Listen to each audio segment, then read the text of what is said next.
Bonjour et bienvenue sur les ondes d'Esperluette à toutes les unités, épisode 6. Dans cet épisode, vous trouverez des films expiatoires, avec des personnages qui font ce que vous avez probablement déjà rêvé de faire, mais que le code pénal malheureusement interdit, à savoir buter tout le monde. Ces films vous plairont si vous avez aimé, par exemple, Les Nouveaux Sauvages. Le premier film s'intitule La Diable, She-Devil en anglais, réalisé par Susan Seidelman avec l'inénarrable Meryl Streep. Il est sorti en 1989, année historique puisqu'elle marque ma venue au monde, et secondairement mais tout de même la chute du mur de Berlin. La Diable, c'est un peu ambiance Desperate Housewives, avec des personnages féminins très typiquement américains, un humour assez cruel, on est clairement sur de la satire, et tout le plaisir vient du personnage féminin principal, Ruth, qui a été méprisée et sous-estimée toute sa vie, et qui un jour se libère et commence à exister pour le pire. Il y a beaucoup de caricatures, donc elle, Ruth, elle est nulle, mais genre, elle a vraiment rien pour elle, quoi. Tandis que sa rivale, évidemment, a tout pour elle, à tel point que là, ça frise le ridicule. C'est donc l'histoire de cette Ruth, femme au foyer morte d'ennui, un peu trop dodue au goût de son mari, qui se désintéresse totalement d'elle. Son seul plaisir dans la vie consiste à dévorer les romans à l'eau de rose de son autrice fétiche, Mary Fisher, Meryl Streep donc.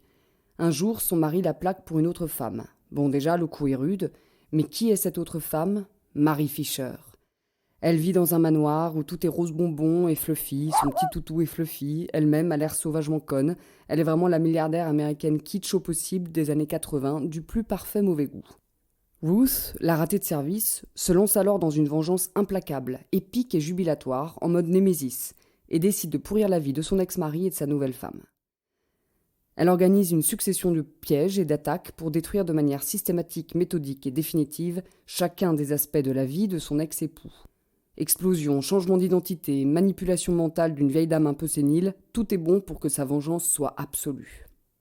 Ce qui fait le sel de la choucroute, c'est le décalage entre son processus, sa méthode hyper structurée, et le délire vertigineux de ce qu'elle fait.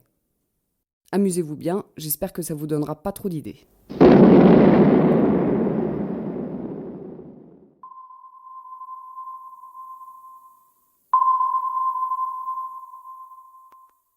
Le second film s'intitule God Bless America. Sorti en 2011, réalisé par Bobcat Goldthwait, c'est aussi une satire de la société américaine.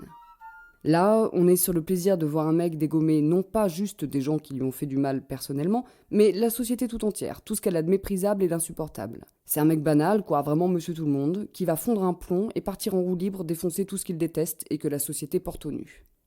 Le héros, Frank, vient de divorcer et apprend qu'il a une maladie incurable. Bon, il serre les dents, et puis un jour il offre un bouquin à l'hôtesse d'accueil de son taf et se fait virer pour harcèlement sexuel. Il rentre chez lui, allume la télé, voit une gamine qui fête ses 16 ans et qui tape la crise de nerfs du siècle parce qu'on ne lui a pas offert la bonne décapotable. Au milieu de tout ça, il se frappe ses voisins, qui sont clairement pas les couteaux les plus affûtés du tiroir. Et puis il craque.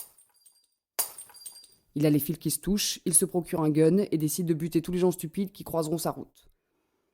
Il se dégote une acolyte, une petite gamine qui vit avec sa mère alcoolique et son beau-père qui la viole. Et tous les deux partent sur la route avec cette mission en tête. Donc tout est bon, hein. Des gens connus ultra débiles, des gens random mais mal polis. Bref, tous ceux qui ont décidé de ne pas être à peu près corrects avec les autres. Évidemment, c'est exagéré, c'est hyper too much, mais c'est vrai que la médiocrité agressive des gens qu'ils rencontrent fait que quand ils s'en débarrassent, ça confine au sublime.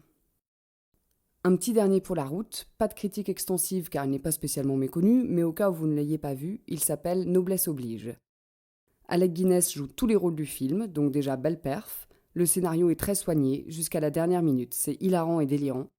Un gamin issu d'une famille aristocratique anglaise, rejeté par celle-ci, décide de tuer tous les gens qui se trouvent entre lui et le titre de duc, genre un peu en mode Richard III.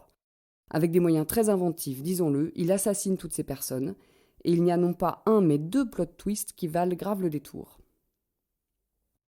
Pour assaisonner tout ça, allez jeter une oreille à une de mes chansons préférées, Bad Days des Flaming Lips, qui fait chaud au cœur quand d'aventure on passe une mauvaise journée. Bon film, c'était Esperluette à toutes les unités, épisode 6. Gros bisous Roger, à vous.